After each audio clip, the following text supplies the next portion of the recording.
Density लिख लें, वो जो एनर्जी डेंसिटी था वो ये है, हाफ रो ए square omega square.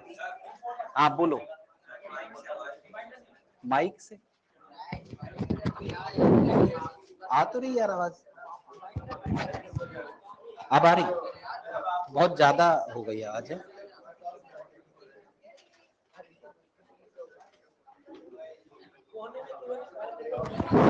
Hello hello hello hello hello hello hello hello, अब ठीक है, अब ठीक है ना? हाँ, तो ये एनर्जी डेंसिटी का फॉर्मूला था, रो ए स्क्वायर ओमेगा स्क्वायर। फिर मैंने आपको ये बताया था कि पार्टिकल जो चलते हैं ना वो वाई एक्सिस में चलते थे, वेव जो जाती थी वो एक्स में जाती थी। फिर मैंने ये भी बताया था कि वेव अपने साथ एनर्जी लेकर चलती है ना? लेकिन सिर्फ हमें यही फॉर्मूला याद रखना है, और इसके अलावा दो और फॉर्मूले हैं। कई और चीजें अपन ने पढ़ी थी, जैसे एक अपन ने पढ़ा था म्यू। किसी को याद है म्यू क्या था? मास पर यूनिट लेंथ, बिल्कुल सही बात है। और एक और चीज थी रो। जिस वायर पे वेव चल रही है उस वायर की डेंसिटी, जिस मटेरियल से वो बना है। उसके अलावा एम्पलीट्यूड तो अपने को पता ही है, ठीक है। तो एक पॉइंट और होता है, सिर्फ ये फॉर्मूला लिख लीजिएगा, पावर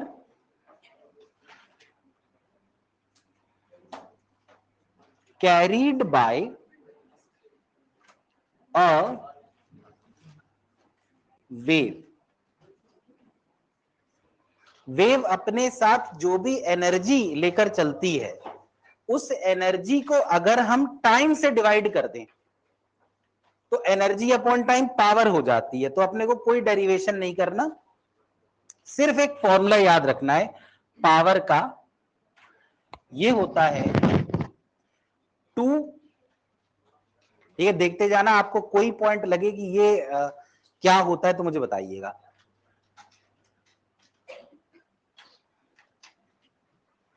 पाई स्क्वायर, फिर इसके बाद म्यू। म्यू क्या होता है? मास पर यूनिट लेंथ, ठीक है। फिर इसके बाद v। v का मतलब है वेव की वेलोसिटी, वेव की स्पीड, जिसको हम लोग coefficient of t upon coefficient of x भी कहते थे। फिर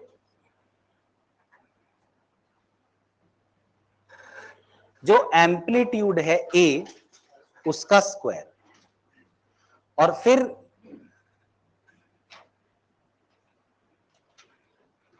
f यानी फ्रीक्वेंसी का स्क्वायर। तो ये फॉर्मूला पूरा बन गया 2 pi square mu v a square f square. बस ये फॉर्मूला मैं इसलिए लिखवा रहा हूं कि बाई चांस वो पूछ लें कि एम्पलीट्यूड को डबल कर दिया तो बताइए पावर पे क्या असर पड़ेगा, तो 4 गुना हो जाएगी। स्क्वायर लगाए ना, एम्पलीट्यूड 3 गुना कर दिया तो बताइए पावर पे क्या असर पड़ेगा, 9 टाइम्स हो जाएगा। साथ साथ ही फ्रीक्वेंसी पे भी डिपेंड कर रहा है, फ्रीक्वेंसी डबल करने पे क्या होगा, पावर 4 टाइम्स हो जाएगी, है ना? ठीक है। और एक और पॉइंट है v, v है स्पीड ऑफ द वेव। अच्छा, एक और पॉइंट है इंटेंसिटी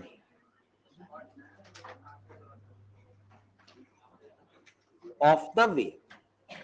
इसका भी एक फॉर्मूला याद कर लीजिए, 2 पाई स्क्वायर रो। रो का मतलब क्या होता है? डेंसिटी, है ना? v,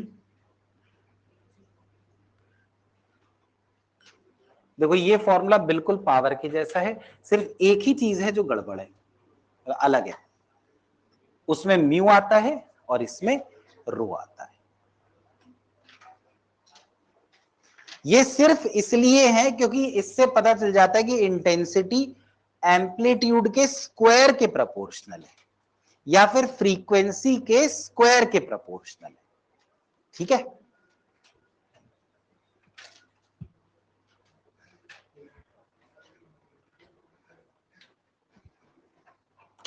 आज क्या है, आज हमें एक टॉपिक करना है, उस टॉपिक का नाम है सुपरपोजिशन ऑफ वेव्स।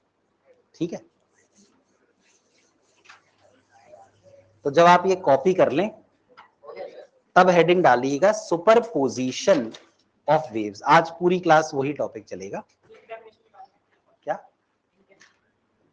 होती क्या है ये पूछ रहा हूं, लिखो, लिख लो। इंटेंसिटी क्या होती है? It is the energy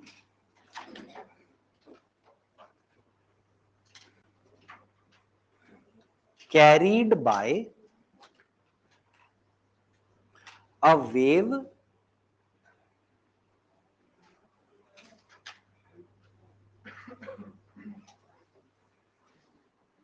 per unit area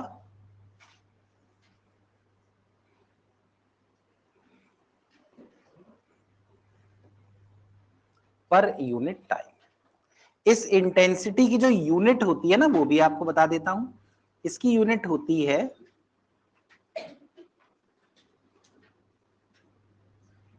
what पर मीटर स्क्वायर। वॉट पर मीटर स्क्वायर। ठीक है, ये जो पावर है ना, इस पावर की यूनिट होती है वॉट। हाँ सही बात है, पावर को एरिया से डिवाइड करके ही आ रही होगी इंटेंसिटी। सिर्फ ये फॉर्मूला याद रखिएगा। ठीक है, कर लिया इतना कॉपी, कोई डाउट नहीं इसमें। ठीक है, तो आज का जो टॉपिक है, पूरी क्लास में एक ही टॉपिक चलेगा।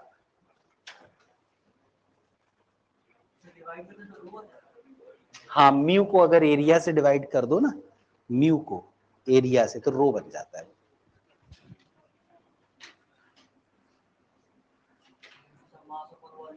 Yes, superposition of waves. Superposition word जो है ना, इसका सिंपल सा मतलब है एडिशन, मतलब एडिशन ऑफ वेव। अब देखो, जैसे एक वेव ये है, देखिएगा,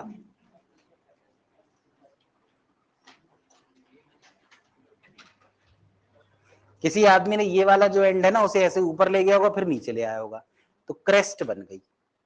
ये जो क्रेस्ट है, इसका एम्पलीट्यूड सपोज 2 है, और ये स्ट्रिंग इधर है,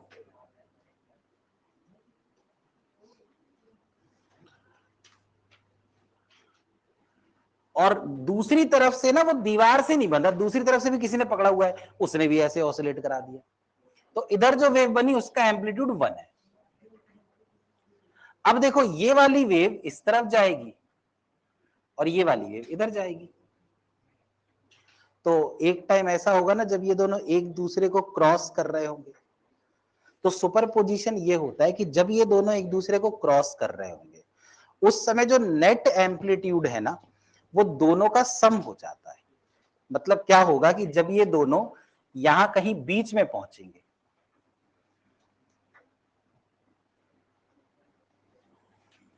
तो उस समय जो एम्पलीट्यूड होगा वो 2 + 1 करके 3 हो जाएगा। लेकिन ऐसा नहीं होगा कि ये हमेशा ही रहे, चलते चलते ये वेव इधर चली जाएगी और ये इधर चली जाएगी, मतलब अगले ही इंस्टेंट पे जो डायग्राम अपने को दिखाई देगा ना, वो ऐसा दिखाई देगा।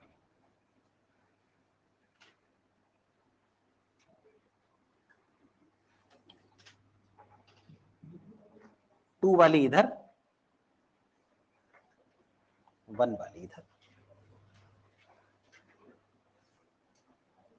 तो सुपरपोजिशन क्या है कि अगर दो वेव एक साथ एक ही जगह पर आ जाएं, तो उस जगह का जो नेट एम्पलीट्यूड होता है ना, वो दोनों एम्पलीट्यूड का सम हो जाता है।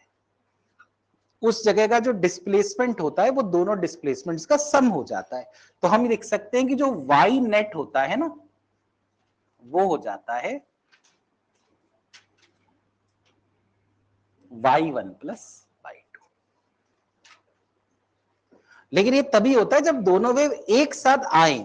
अब जैसे वो वेव उधर थी, वो इधर थी, तो दोनों अलग अलग जगह पे थे, तो सुपरपोजिशन नहीं हुआ। वो सिर्फ तभी हुआ जब दोनों एक साथ एक जगह पे आ जाए। समझ पा रहे हैं? कर लीजिए, कॉपी कर लीजिए।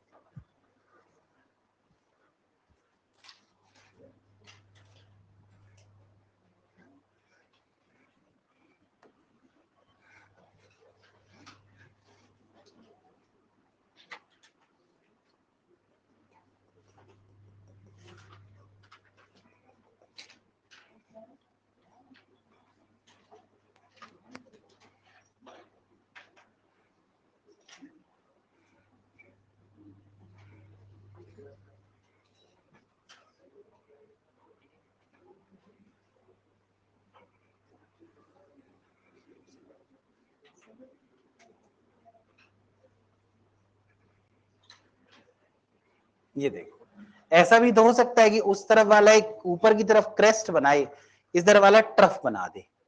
तो अभी वो तो +2 है और इसको देखा जाए तो ये -3 है। जब ये इधर आएंगे तो जिस समय ये एक ही साथ एक ही जगह पर आ जाएंगे,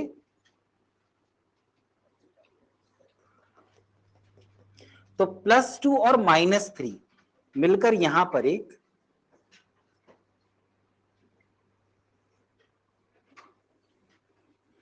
कितना बना देंगे,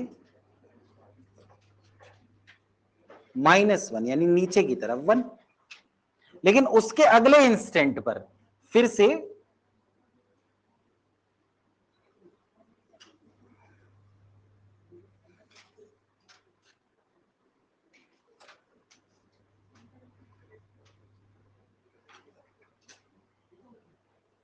समझ गए लॉजिक?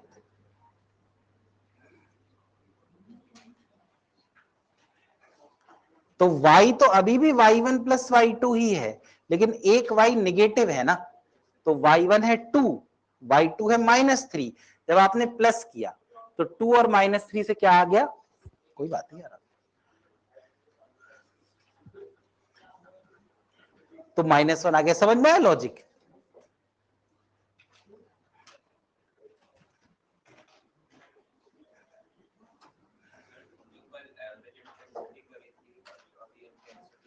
वो यार उसमें इंटेंसिटी काट देना, वो एनर्जी डेंसिटी लिखवा रहा था मैं, लिखवाते लिखवाते पता नहीं इंटेंसिटी लिखवा गया। ठीक है, वो एनर्जी डेंसिटी करेगा।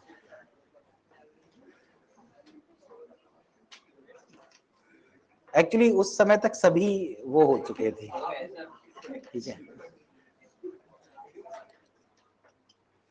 मैं तो यही सोच रहा हूँ कि आप लोग को पढ़ाते पढ़ाते मुझे क्या होता जा रहा है कि मैं कुछ का कुछ लिखवा रहा हूँ, है ना?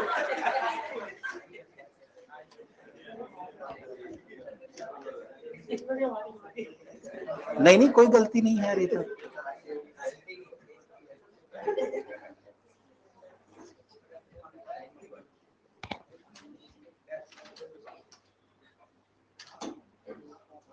कोई डाउट बताइए इसमें। -3 वाला वो इस तरफ आ रहा है पॉजिटिव,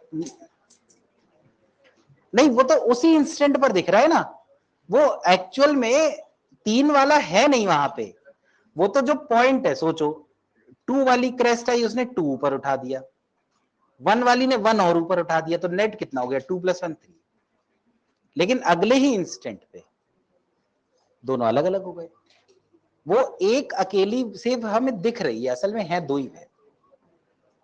तो ये जो सुपरपोजिशन है ना, सुपरपोजिशन, ये सुपरपोजिशन 3 अलग अलग तरह का होता है। एक सुपरपोजिशन ऐसा होता है जिसमें 2 वेव एक ही तरफ जा रही हो और वो किसी स्ट्रिंग पर आ जाए। If two waves are moving in the same direction and they appear on the same string at the same time, same direction, तो इसको हम कहते हैं इंटरफियरेंस। एक और होता है जिसमें 2 वेव एक ही स्ट्रिंग पर आ जाए लेकिन अपोजिट डायरेक्शन में जा रही हैं, इसको हम कहते हैं स्टेशनरी वेव। और एक तीसरा होता है अगर वेव जा तो एक ही तरफ रही हो लेकिन उनकी फ्रीक्वेंसी अलग अलग, उसको हम कहते हैं बीट्स।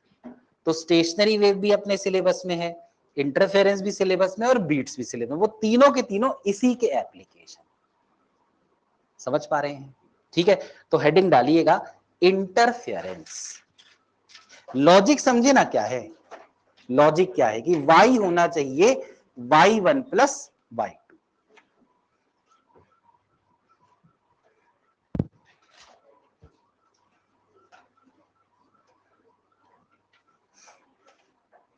डन ये वाला। तो सबसे पहला पॉइंट है, सबसे पहले तरह की जो सुपरपोजिशन हमें पढ़नी है वो है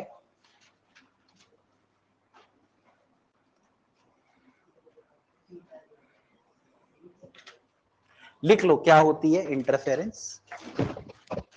it is the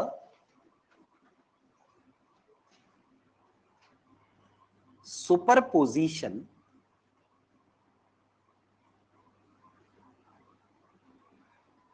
of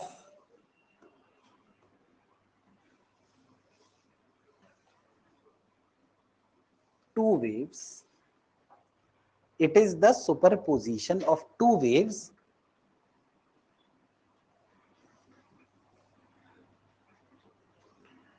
traveling in the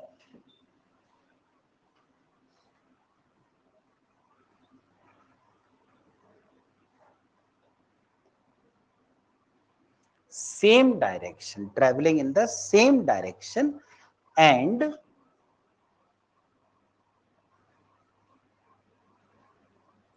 having same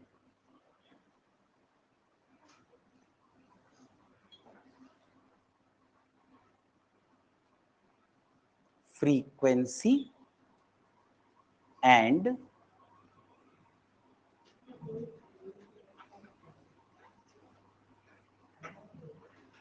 same wavelength. क्या क्या सेम है? फ्रीक्वेंसी सेम है। फ्रीक्वेंसी आपको पता है एफ, एफ से ही एक चीज बनती है ओमेगा जो कि 2 पाई एफ होती है। तो अगर फ्रीक्वेंसी सेम है इसका मतलब ओमेगा सेम है।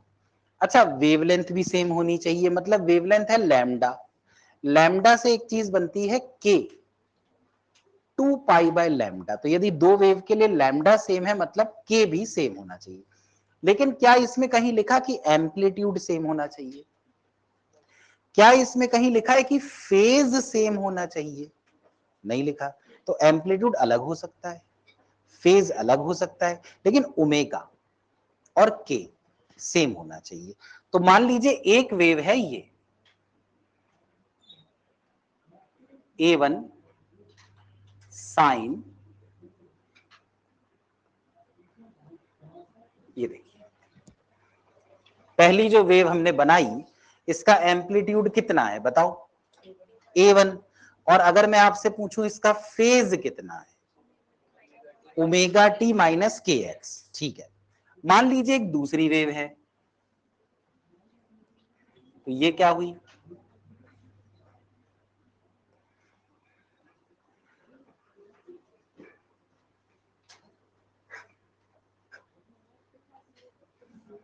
इसका देखिए एम्पलीट्यूड कितना है? A2।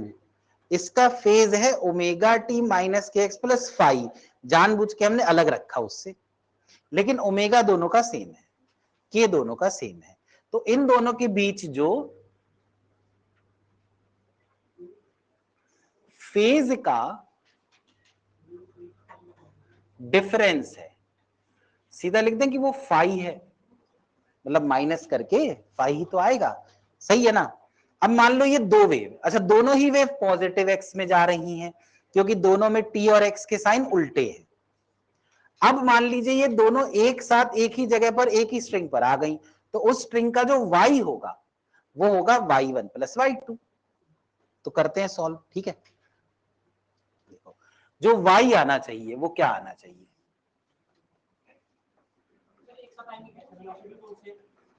आ सकती है। देखो जैसे तुमने एक रस्सी ली और तुमने कहा मैं इस रस्सी को ऐसे, अभी तुम्हारे बगल में ये है, रस्सी इसकी है,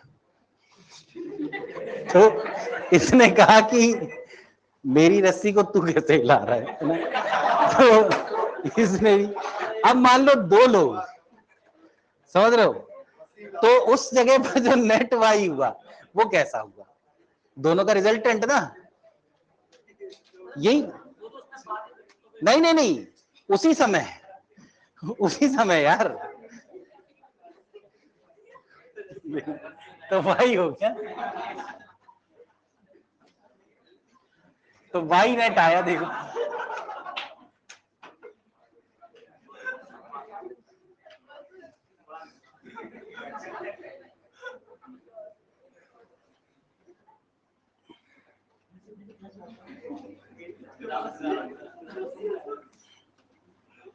ये देखिए आप, a1 sine omega T minus के X plus a2 sine omega T minus के एक्स प्लस फाइव। अब आप लोगों ने इसके बाद एक फॉर्मूला सुना होगा साइन a प्लस बी, ये होता है साइन ए, बहुत ही छोटा सा डेरिवेशन है और बहुत आसान डेरिवेशन है, sign A cos B plus cos A sine B. अब ये देखो यहां पे तो ओमेगा टी माइनस के एक्स लिखा है, पर यहां पर ओमेगा टी माइनस के एक्स और फाई ये अलग अलग है, तो मैं इस ओमेगा टी माइनस के एक्स को ए मान लेता हूं, फाई को बी मान लेता हूं, ठीक है। तो इसको अपन ओपन कर सकते हैं ना, sign A cos B plus cos A sine B, तो ये ऐसा बनेगा, देखिए y is equal to a1 तो वैसे ही रहा, a1 sine omega T minus के एक्स, ये तो वैसे ही रहा, प्लस a2, अब देखो sine of this plus this, तो साइन ओमेगा टी माइनस के X into cos five plus cos omega T minus के एक्स इंटू साइन फाइव। ये वाला आपको समझ में आया क्या लिखा हमने, ठीक है। तो इसको आप कॉपी कर लीजिए, फिर उसके बाद और आगे करते हैं इसको।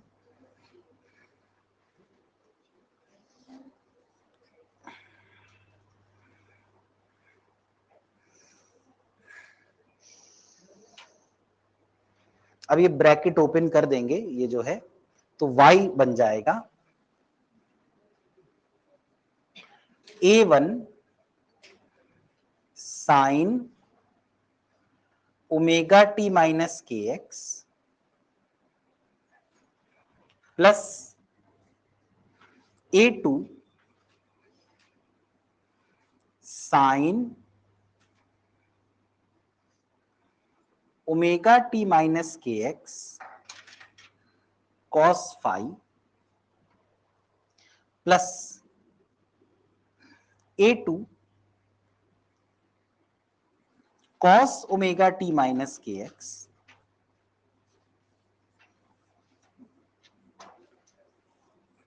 Sign five.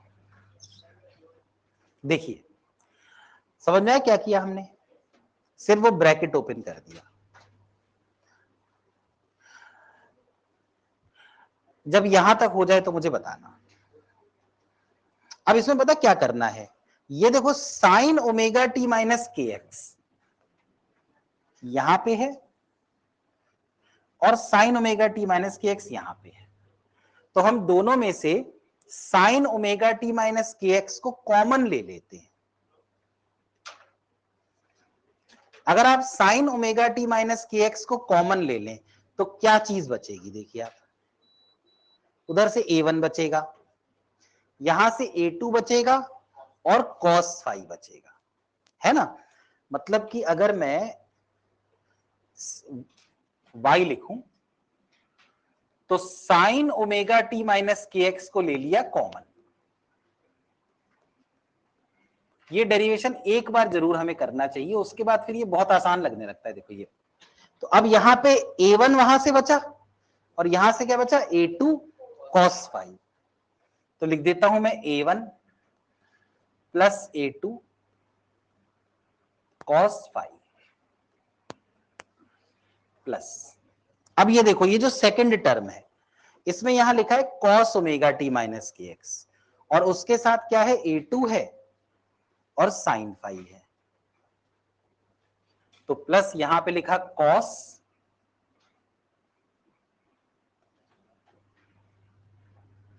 और उसके साथ क्या आ रहा था a2 और साइन। किसी का वो पिछला पेज रह गया क्या? ये वाला रह गया क्या कॉपी करने से? ठीक है, उसके बाद ऐसे लिख दिया, सिर्फ वो टर्म्स को मैनिपुलेट कर लिया, रीअरेंज कर लिया। देख लीजिए एक्चुअली देखो अब आप देखिए एक जगह लिखा है सिर्फ साइन, एक जगह लिखा है कॉस, एक साइन के साथ कुछ ब्रैकेट में है a1 plus a2 cos phi और कॉस के साथ ब्रैकेट में। अब यहां के बाद वो कहते हैं कि इसको सॉल्व कैसे करें क्योंकि तो बहुत सारे टर्म हैं, तो वो मैथ्स में इसका एक सॉल्यूशन बताते हैं। वो ये कहते हैं कि जब भी आपको ऐसा दिखे कि एक जगह साइन लिखा है एक जगह कॉस लिखा है, तो साइन के साथ जो भी चीज है ना यहां पर उसको आप रिप्लेस कर दें आर कॉस थीटा से। देखो यहां आर कुछ है जिसके बारे में हमें नहीं पता कि ये क्या है, थीटा कुछ है जिसके बारे में मुझे नहीं पता कि क्या है, ये हम निकालेंगे बाद में, लेकिन आर कॉस थीटा से। और जो कॉस ओमेगा टी माइनस के एक्स के साथ में हो ना उसको रिप्लेस कर दें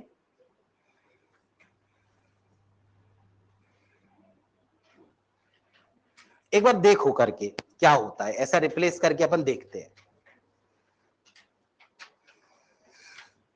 ऐसे ही बनाइएगा, गोला बना के बना दीजिए ताकि आपको पता रहे कि भाई मैंने इसको रिप्लेस किया है।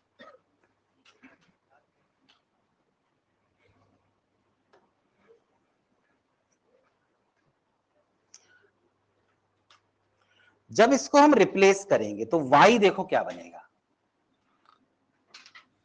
इस पूरे को लिखा है R sine omega T minus के X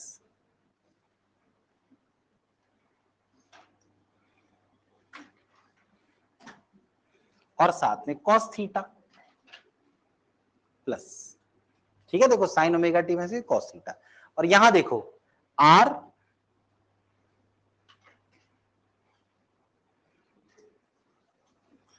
cos omega T minus के एक्स और साइन थीटा। अब आप देखिए इसमें से एक तो आर कॉमन आ जाएगा और फिर देखिएगा sign A cos B plus cos A sine B उस टाइप का आ गया, लग रहा है साइन ऑफ एक कॉस दूसरा प्लस साइन ऑफ दूसरा, तो ये बन गया आर और साइन ओमेगा टी माइनस के एक्स प्लस थीटा, ये बन गया वाई। मतलब वो जो पूरा था ना सबको ऐड करके सब कुछ करके वो यहां पर आकर रुक गया।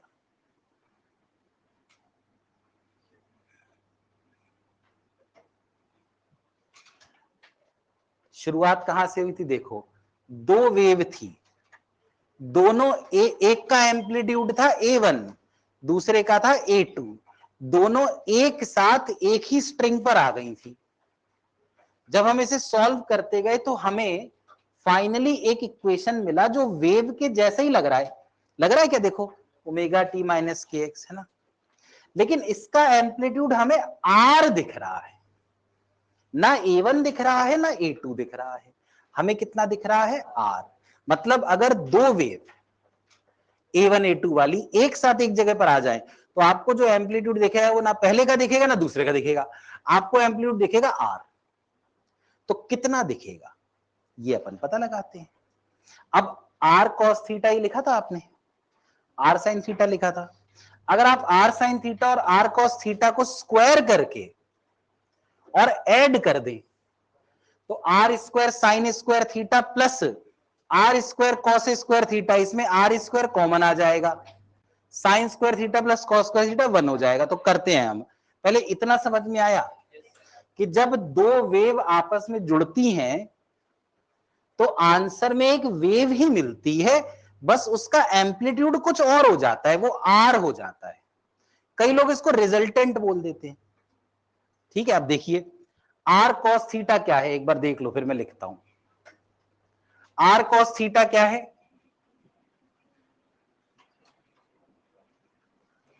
A1 plus A2 cos five, और आर साइन थीटा क्या है?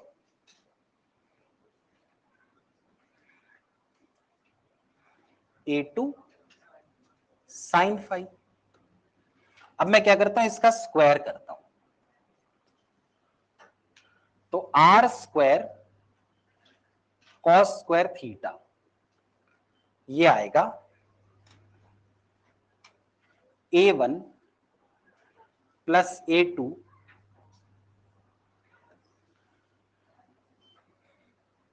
ये हो गया। फिर उसके बाद यहां से R square sine square theta कितना आ गया? A2 का स्क्वायर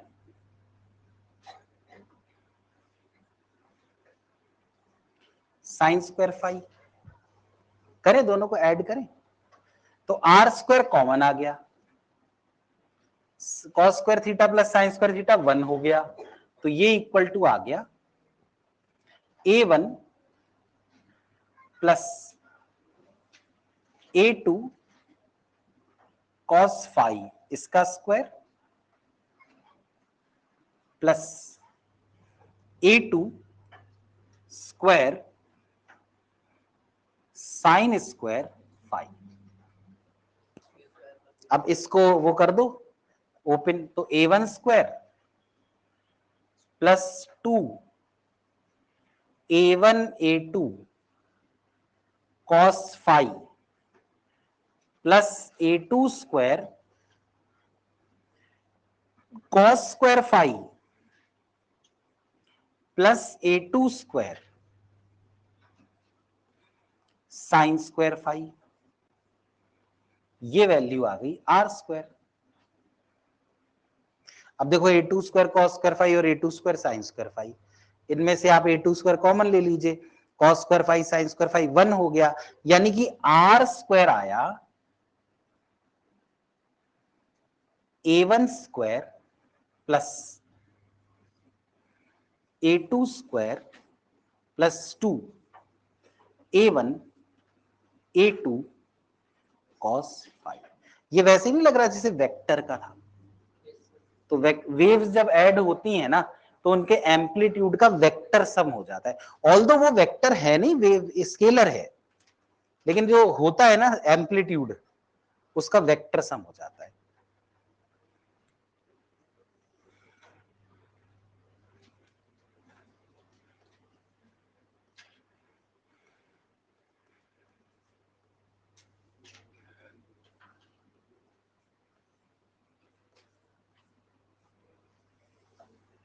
ये देखो,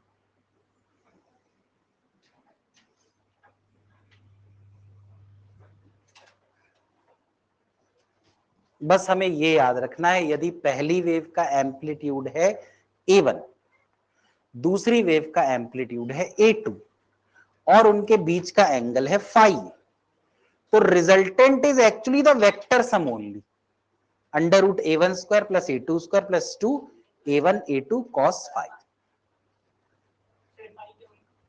फाइव फेज डिफरेंस, ये देखो ना, हाँ उनके बीच का एंगल, सही बात है, वही तो फेज डिफरेंस, एंगल ही तो है दोनों के बीच का। भाई एक का एंगल ये है, देखो एक का ये एंगल है, दूसरे का ये एंगल है, तो उन दोनों के बीच का क्या एंगल है? फाई ही तो है। जैसे ओमेगा टी माइनस के एक्स की वैल्यू मान लो 30 डिग्री आती, तो एक का एंगल है साइन 30, दूसरे का कितना है 30 प्लस 5, तो उन दोनों के बीच का कितना एंगल है, फाई ही तो है। वही तो मैं कह रहा हूं कि ये उनके बीच का एंगल ही तो है, तभी तो इसको डिफरेंस कहा दोनों के फेज का।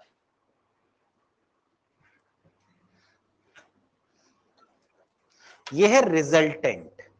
नेट एम्पलीट्यूड जो अपने को वेव दिखेगी उसका नेट एम्पलीट्यूड कितना होगा, इस आर को कई लोग ए नेट भी लिख देते हैं, यहां लिख देता हूं मैं, इट मींस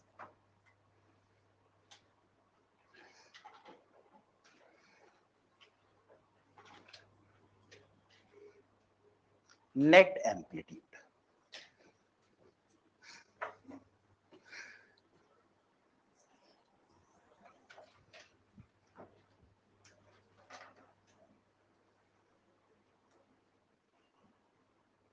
कई लोग उसको ए नेट लिख देते हैं।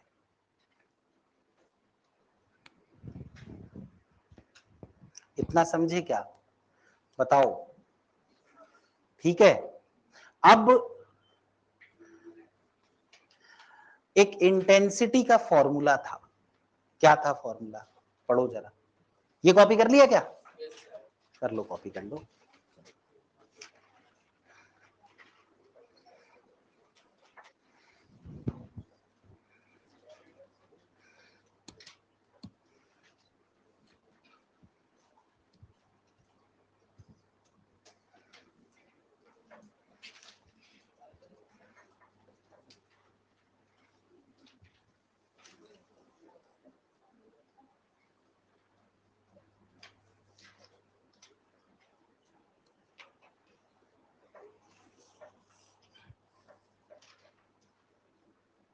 कर लिया,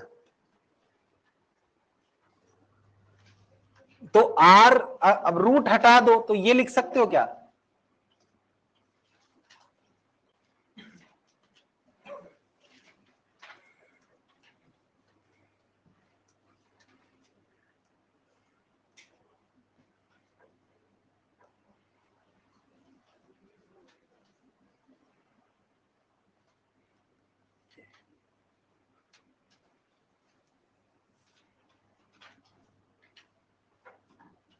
ए नेट का स्क्वायर, ठीक है, कोई इसमें डाउट तो नहीं। एक फॉर्मूला था इंटेंसिटी का, फॉर्मूला था 2 pi square rho V A square F square. पूरा फॉर्मूला नहीं याद करना, बस ये पता होना चाहिए कि जो इंटेंसिटी है it is proportional to amplitude का स्क्वायर, है ना। अगर मैं इस प्रोपोर्शनलिटी साइन को हटा दूं तो एक कांस्टेंट के मिल गया। ये जो के है ये वही है, वो फॉर्मूले में था ना 2 पाई स्क्वायर म्यू वी ऐसे करके, वो सब कांस्टेंट है।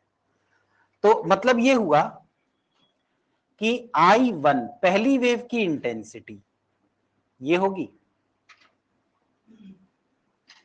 ये सारे डेरिवेशन आगे जाकर वेव ऑप्टिक्स में आते हैं, तो वहां पर हम दोबारा नहीं करेंगे इनको, है ना, क्योंकि पहले ही अपने देख लिया। I1 ये लिख सकते हो। अच्छा, दूसरी वेव की इंटेंसिटी मान लो I2 है, तो उसको ये लिख सकते हो क्या,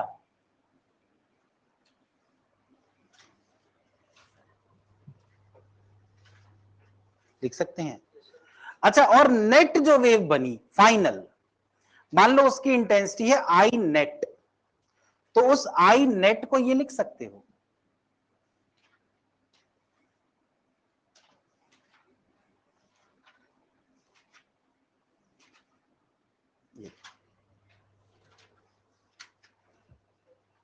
इसमें कोई डाउट। अब देखिए ए नेट का स्क्वायर है, उसको आप लिख सकते हैं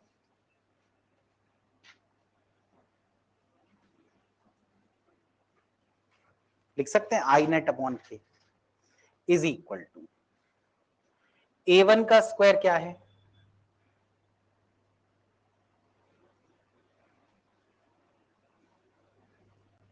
A2 का स्क्वायर क्या है, सही लिख रहा हूं मैं, कोई गलत तो नहीं हो रहा, प्लस 2। अब A1 क्या है, देखो A1 का स्क्वायर बनेगा I1 अपॉन के, तो A1 क्या बनेगा?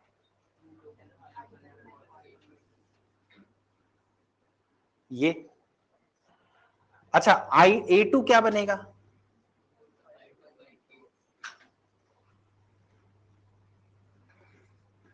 अब आप देखिए ये K, तो I नेट इंटेंसिटी का फॉर्मूला आ गया I1 plus I2 plus 2 root I1 root I2 cos phi. तो जैसे नेट एम्पलीट्यूड के लिए फॉर्मूला देख सकते हैं ना आप, उसमें क्या था, नेट एम्पलीट्यूड था under root A1 square plus A2 square plus A1 A2 cos phi 2। Intensity में उस तरीके से स्क्वायरिंग वायरिंग नहीं होती, उसमें नेट इंटेंसिटी आ जाती है सिंपल पहली प्लस दूसरी प्लस 2 रूट पहली रूट दूसरी into cos phi.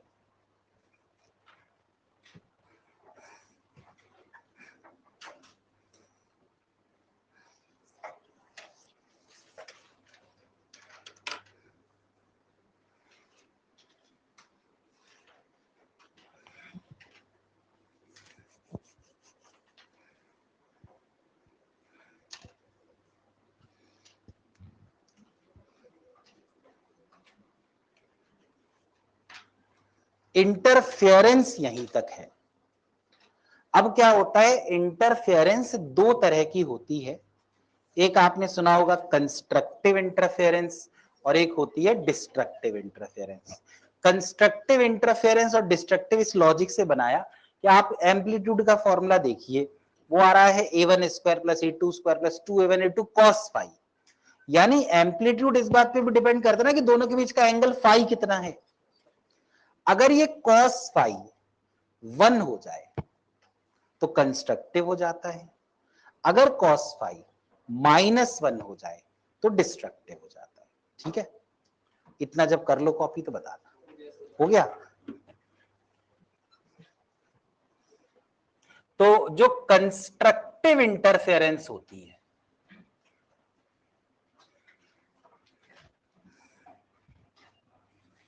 Constructive interference,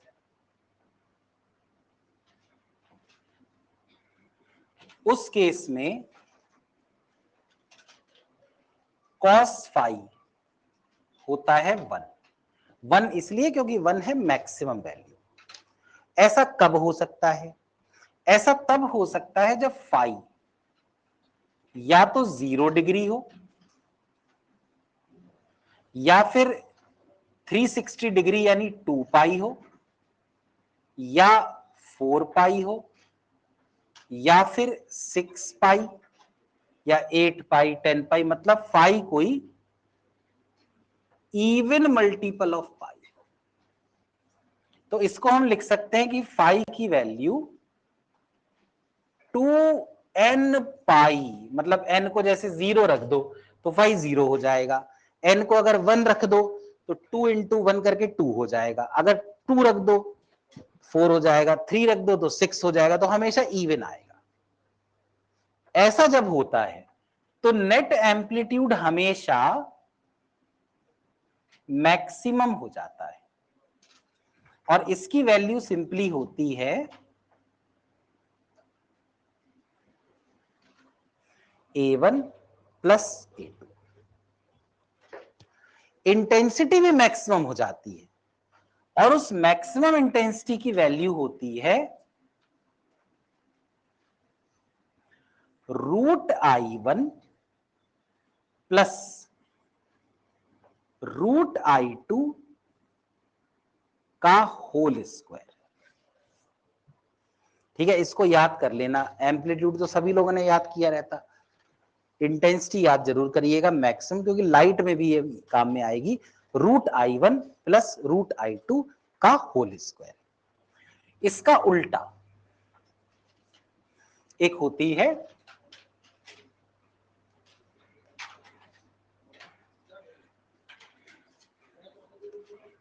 destructive interference.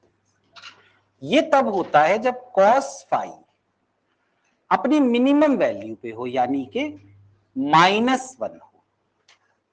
अगर cos फाई हुआ -1 तो फाई पता क्या होगा, या तो पाई होगा या 3 पाई होगा या 5 पाई होगा, मतलब कि कोई ऑड मल्टीपल ऑफ पाई होगा।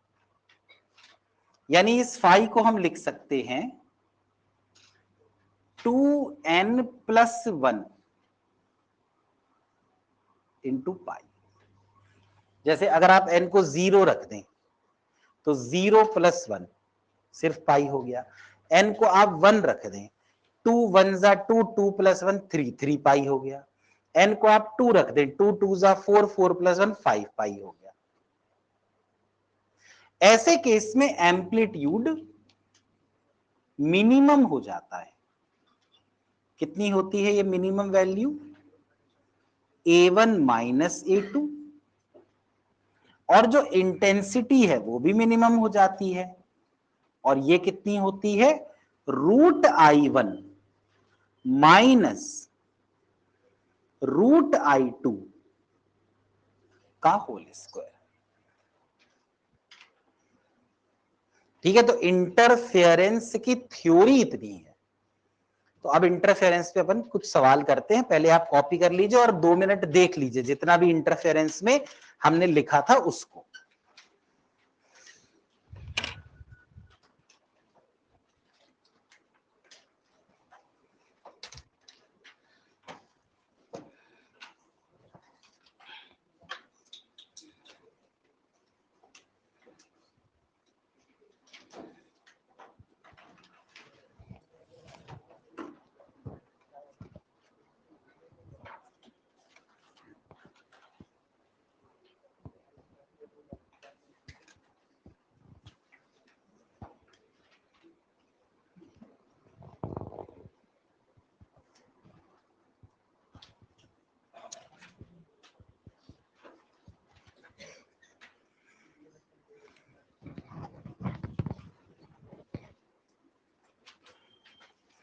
कल जो हम लोग कर रहे थे वेव्स प्रॉब्लम्स 2,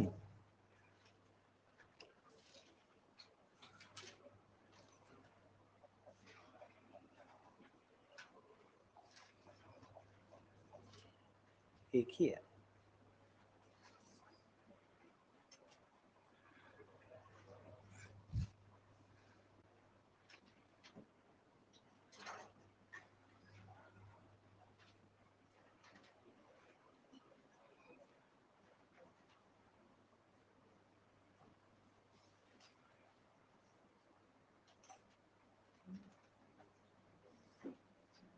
देखते हैं, इसमें होनी तो चाहिए, नहीं तो प्रॉब्लम्स 2 में ही देखेंगे फिर।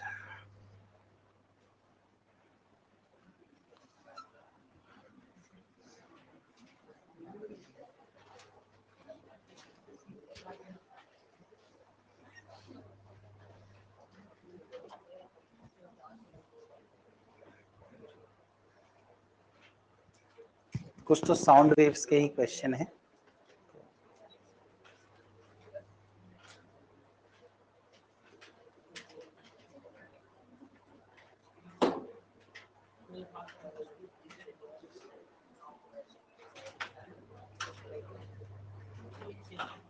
ये देखो, इसको करते हैं।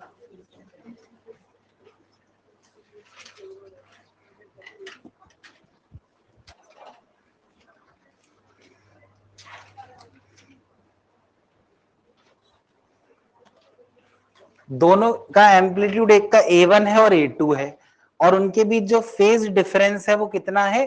पाई। तो नेट एम्पलीट्यूड ही तो पूछा है।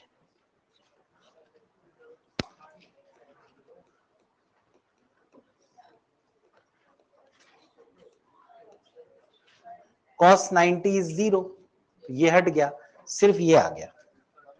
आया समझ में? बताइए।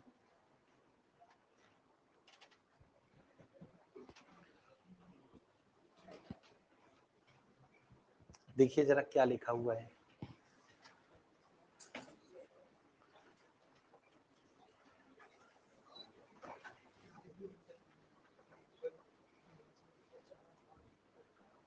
लिखा है कि दो सोर्स हैं जिनके एम्पलीट्यूड, वैसे ना ये सवाल साउंड वेव का है लेकिन हमने इंटरफेरेंस पढ़ लिया ना तो हम कर सकते हैं। दो सोर्स हैं जिनका एम्पलीट्यूड इक्वल नहीं है, तो वो पूछ रहे हैं कि इंटरफेरेंस क्या होगा ही नहीं? होगा, अभी हमने जो किया है वो तो अनइक्वल से ही किया है। इंटेंसिटी क्या हर जगह सेम होगी? बिल्कुल नहीं। जिन जगह कंस्ट्रक्टिव हो रही है उन जगह ज्यादा होगी, जिस जगह डिस्ट्रक्टिव हो रही है उस जगह कम होगी। तो पहला गलत है, दूसरा गलत है। Intensity of sound at any point will decrease and increase, ये गलत है। अगर किसी एक पॉइंट पर कंस्ट्रक्टिव होता है तो वहां इंटेंसिटी हमेशा ही ज्यादा रहेगी। ऐसा नहीं होता कि टाइम के साथ साथ कभी ज्यादा हो जाए कभी कम हो जाए, ठीक है।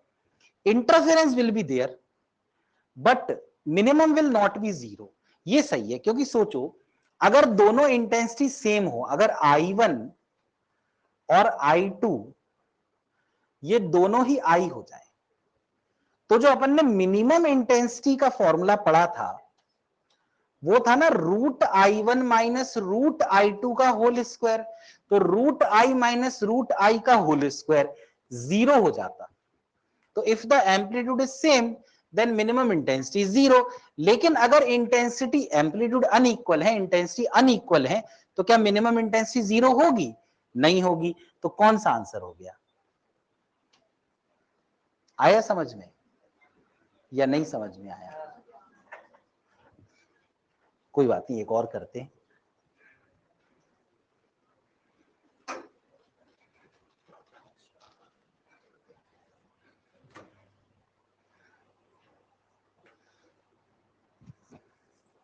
इसको रहने दो, है ना।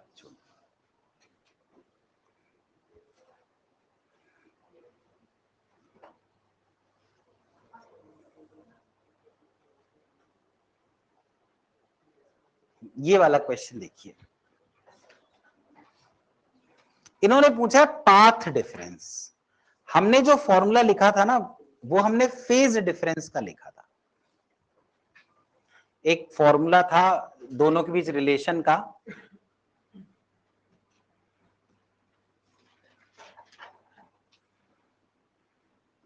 ये मैंने आपको पिछली क्लास में लिखवाया था।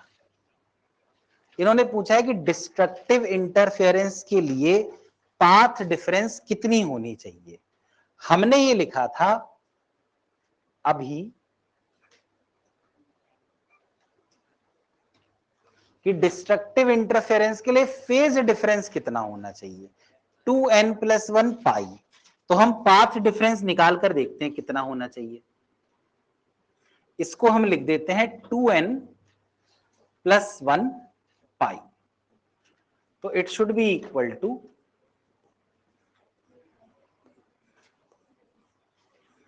तो देखिए कितना पाथ डिफरेंस आ रहा है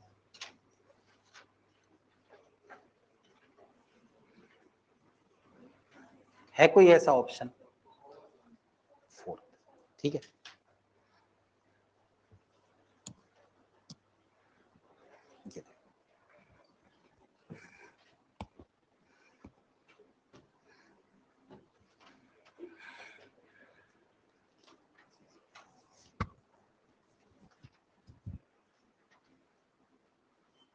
ये तो बहुत आसान सवाल है, सिर्फ फॉर्मूला लगा के अगर करेंगे तो हो जाएगा। फर्स्ट आ रहा है। जो इंटेंसिटी है उनका रेशियो 16:9 दे रखा है। मतलब अगर I1 को 16 मान लिया जाए तो I2 कितना है? 9। ठीक है, मान लेते हैं यहां पर I1 को मान लेते हैं 16, I2 को मान लेते हैं 9। तो what is the maximum intensity? It is √I1 plus √I2 का होल स्क्वायर, यानी कितना? 4 + 3 7, 7 का स्क्वायर कितना? और I मिनिमम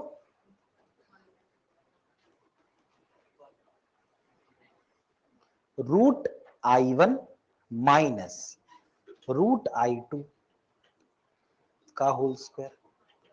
4 - 3 1 का स्क्वायर 1। तो what is the ratio? Clear हुआ? बताइए, आया समझ में? और देखते हैं,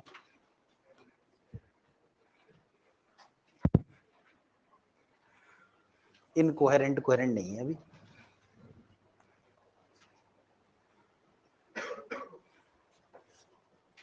हाँ, ये वाला करके देखो। क्या?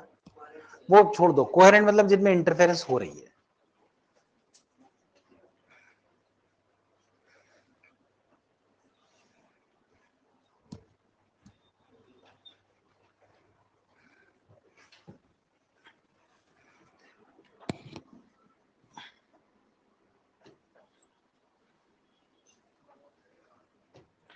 इसमें कह रहे हैं कि जो मैक्सिमम इंटेंसिटी है और जो मिनिमम इंटेंसिटी है उनका रेशियो 25 है। तो मैक्सिमम इंटेंसिटी कितनी होती है बताओ? आप लोग तुरंत ही भूल जाते हैं कि √I1 प्लस √I2 का स्क्वायर, ये है मैक्सिमम, और मिनिमम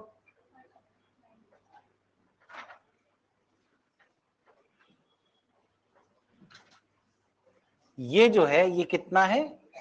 25। अब देखो यहां दोनों तरफ स्क्वायर है तो रूट ले लेते हैं, तो √I1 plus √I2 upon √I1 minus √I2, ये 5 आना चाहिए। तो यानी √I1 plus √I2, 5 √I1 minus 5 √I2। अब ये जो माइनस 5 √I2 है इसको इधर ले जाते हैं, तो √I2 में 5 √I2 जुड़कर 6 √I2 दे देगा। यहां पे है √I1, इसको यहां ले जाते हैं, तो 5 √I1 में से √I1 माइनस होकर 4 √I1 दे देगा। 2 2 जा 4 एंड 2 3 जा 6, तो 3 √I2 is equal to 2 √I1। अब स्क्वायर कर दो, तो 9I2 is equal to 4I1। तो यही पूछा है, I1 अपॉन I2। आया समझ में? ठीक है। अब देखो इस तरह का सवाल ना एग्जाम में आ जाता है, क्योंकि यही सवाल वेव ऑप्टिक्स में भी बन जाता है, सेम टू सेम। इसमें कोई ये कहने की जरूरत ही नहीं कि ये लाइट वेव है कि साउंड वेव है ना। तो this can come in wave optics also. तो क्लियर?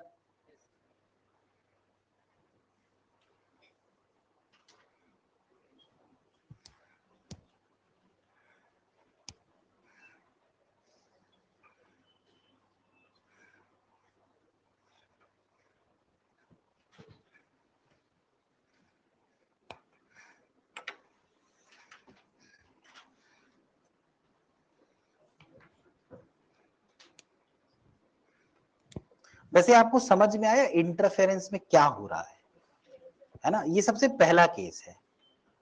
अगली क्लास में हम लोग मतलब सुपरपोजिशन का दूसरा केस पढ़ेंगे। वो एक क्लास में खत्म नहीं होता, वो 2 क्लास चल जाता है। स्टेशनरी वेव्स, ठीक। इसके कर लेना सवाल, इसका आंसर कर लेते हैं। देखो क्या लिखा है, लिखा है 2 सोर्स हैं, सुपरपोजिशन हो रही है, एम्पलीट्यूड इक्वल है, यानी पहला भी ए है और दूसरा भी ए है।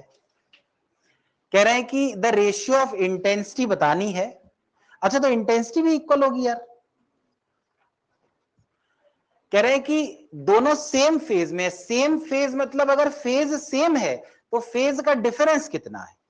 0। फेज का डिफरेंस 0 तो कंस्ट्रक्टिव इंटरफेरेंस। तो पहले केस में जो आई नेट बनेगा वो बनेगा √I प्लस √I का स्क्वायर।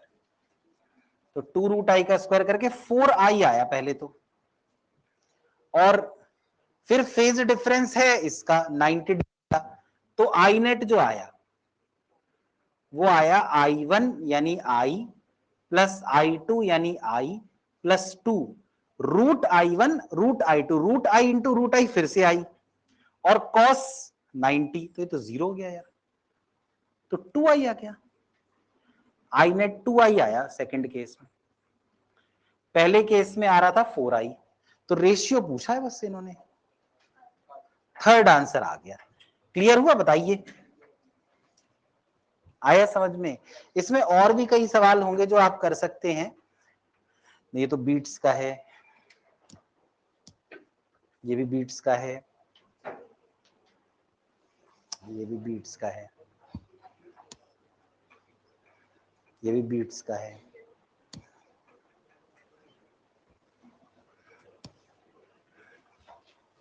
ठीक है, तो और कोई सवाल नहीं है। अब अगली क्लास में हम पढ़ेंगे स्टेशनरी वेव।